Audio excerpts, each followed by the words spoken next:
sesuatu kesalahan yang hanya Tuhan yang tahu. Tiada manusia yang tahu pada saat itu.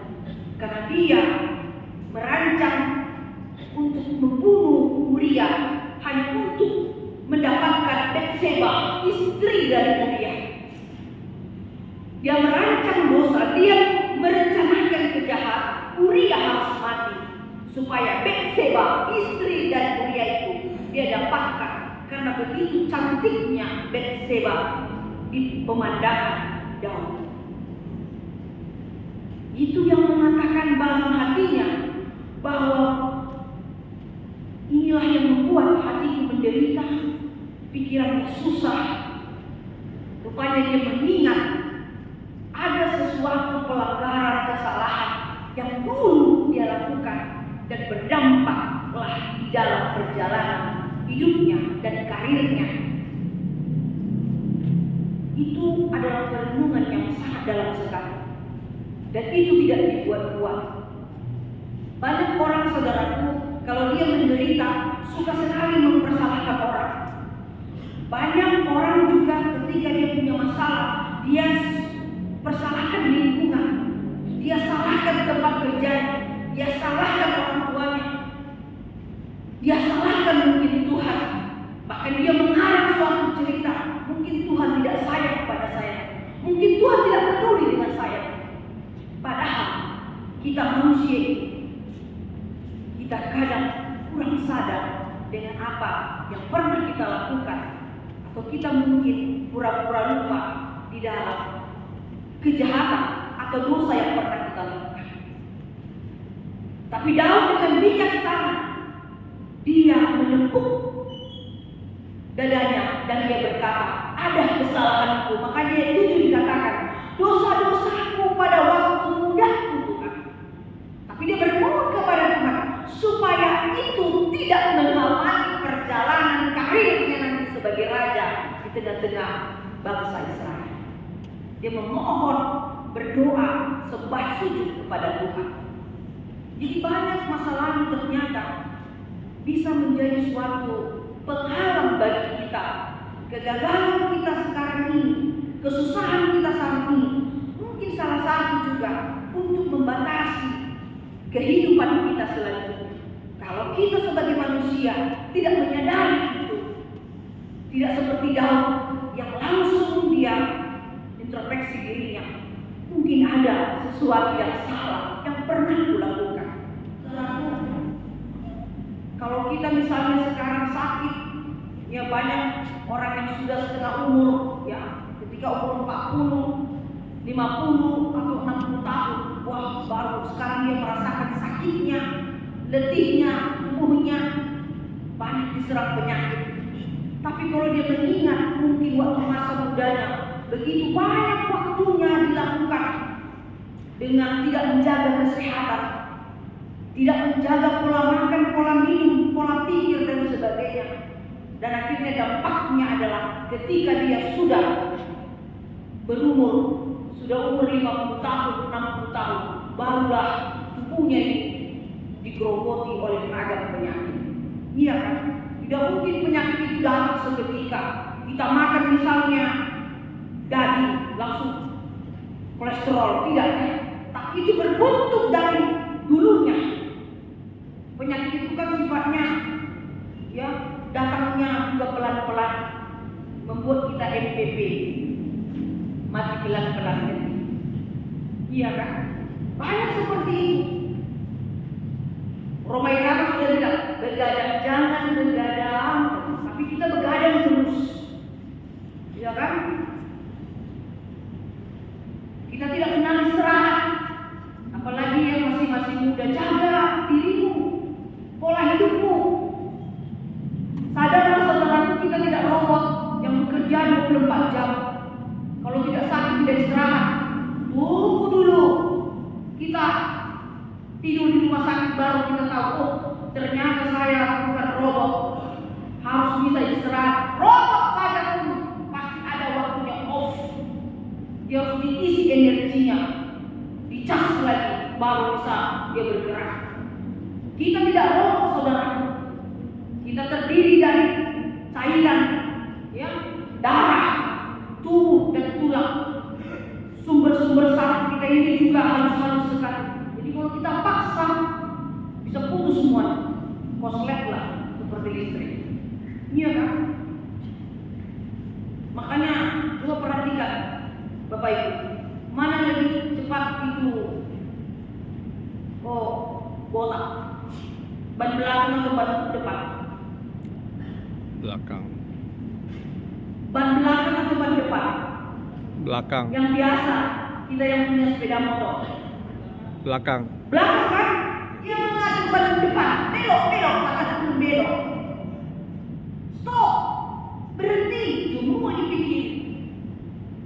Akhirnya apa? Kita sakit. Karena pola hidup kita tidak berhenti, kita tidak mengenal istirahat.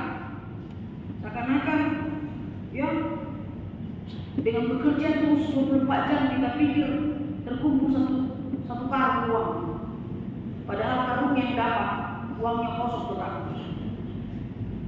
Didapat 5 juta, biaya rumah sakit 10 juta kan gitu.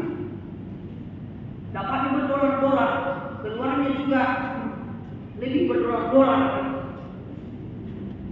Ya gitu, pola hidup kita kalau kita tidak jaga sekarang, Anda yang masih muda, ya, nanti rasakan ketika Anda berusia mulai 40, itu sudah mulai orang kepanasan kita kedinginan. Orang kedinginan kita kepanasan. Iya, pasti rasakan itu kan. Ya kan? Kita tidak berhenti dan tidak ada kata istirahat. Sama dengan kalau orang lagi makan, tancap gas lagi ada, gaskan, makan terus. Kalau sudah baru berhenti. Apalagi kalau makan prasmanan ya, kayak duduk Bromo nasi gitu, makan gitu. Semua harus masuk, kalau boleh pilih juga waktu kita makan. Akhirnya nanti kalau setengah umur kita udah mulai semuanya, aduh kok pegal semua, pegal. Nanti parfum Anda nggak berubah lagi jadi parfum Dior, balsem semuanya. Mana-mana dibawa apa itu, scale, balsem semuanya. Nggak ada parfum lagi apa Dior, ini pegal semua ini. Dari mulai kepala sampai kaki pegal semuanya. Cari tukang urut sana sini. Kenapa? Karena kita lupa dengan masalah kita dulu. Begitu sembarangan kita untuk memakai, ya, begadang terus. Sekolah pun sistem SKS, sistem terus semalam. Besok ujian malam ini baru belajar. Mana mau dapat 100 kan gitu. Seperti itu kan. Seminggu lagi skripsinya dikumpul bahan dan dikerjakan. Gebutlah satu RT dipanggil untuk mengerjakan.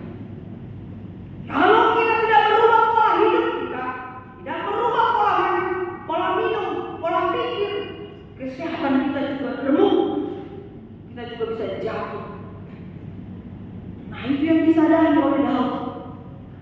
Ternyata bagian persoalan yang terjadi di depannya adalah untuk dari pernah dia melakukan terakhir hatiku Tuhan memimpin langkah. Jadi kalau topik kita minggu ini mengatakan Tuhan menunjukkan jalan kepadaku, berarti lagu tadi mengingatkan kita, mengingatkan Anda, tenanglah kini hatimu karena Tuhan memimpin langkah. Jadi menyerahlah kepada Tuhan, ya. Menyerah kepada Tuhan. Rajinlah berserah diri kepada Tuhan di dalam doa. Ya. Jangan mengandalkan manusia, karena manusia itu juga mengandalkan Tuhan. Andalkan Tuhan. Andaliman, andalkan Tuhan. Enak andaliman kan? Kalau nggak ada andaliman di masakan orang Batak, orang Batak bilang gali-gali, dingin-dingin makanan itu kalau tidak ada, udah sedulu kan itu baru pakai. Andalkanlah Tuhanmu di dalam perjalanan hidup. Sepintar apapun Anda, ingatlah kamu tidak bisa mengatasi semua itu. Sekuat apapun otot Anda, ingatlah kamu tidak akan mampu mengatasi persoalan itu. Untuk itu Tuhan hadir di tengah-tengah kehidupan kita ini. Karena tidak semua bisa dilakukan manusia. Ada pekerjaan yang tidak bisa dilakukan manusia, yaitu tentang dosa. Tidak ada yang bisa menyelesaikan dosa selain Tuhan Yesus. Itu yang diutus Allah ke dunia, supaya Dia menyelesaikan, menentaskan dosa kita ini. Daud menyerah, minta ampun atas segala dosa. Kalau utang teman kita, utang orang tua bisa kita lunasi, asal mau keinginan untuk bayar. Tapi utang dosa sampai tua pun kita tidak akan bisa menyelesaikan persoalan dosa. Tapi Yesus Kristus bisa menyelesaikan dosa jika engkau percaya dan mau berseru minta ampun. Ada juga persoalan yang tidak bisa kita selesaikan dalam hidup kita ini. Apa itu? Yaitu iblis. Saudaraku, saya mau katakan, tidak perlu 10% iblis itu mencuri, mengambil hati. 1% saja dia bisa menguasai diri. Godaan, cobaan iblis itu luar biasa, merancurkan Yesus Kristus. Ada bisa melawan iblis? Jangan nonton film vampir atau film hantu pakai salib, pakai kunyit, apa lagi? Mengusir kuntilanak, gondoruo sebagainya. Tak ada yang bisa kemampuan kita untuk menghancurkan kuasa iblis selain Yesus Kristus.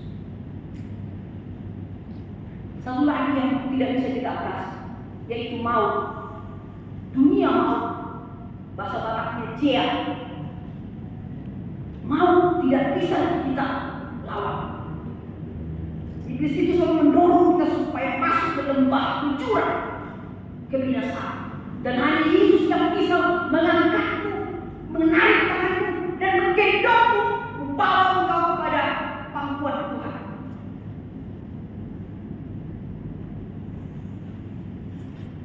Itu gunanya Yesus datang. Karena di dunia ini begitu banyak dosa, banyak kuasa iblis gentayangan 24 jam. Kuasa maut itu luar biasa menghancurkan kita. Hitungan detik bisa membuat kita kacau, perang, chaos dan sebagainya. Tapi Yesus menyelamatkan dunia ini dengan kasih setianya. Makanya Daud mengatakan, Engkaulah Tuhan yang sangat baik dan sempurna, mengatasi segala persoalan. Jadi dikatakan di ayat 1 tadi, bagian kedua, biarpun banyak masalah yang dihadapi oleh Daud, tetapi dia tetap berinfokasi, berseru-seru kepada Tuhan. Nah, bagian yang ketiga, saudara, mari kita lihat di ayat 6.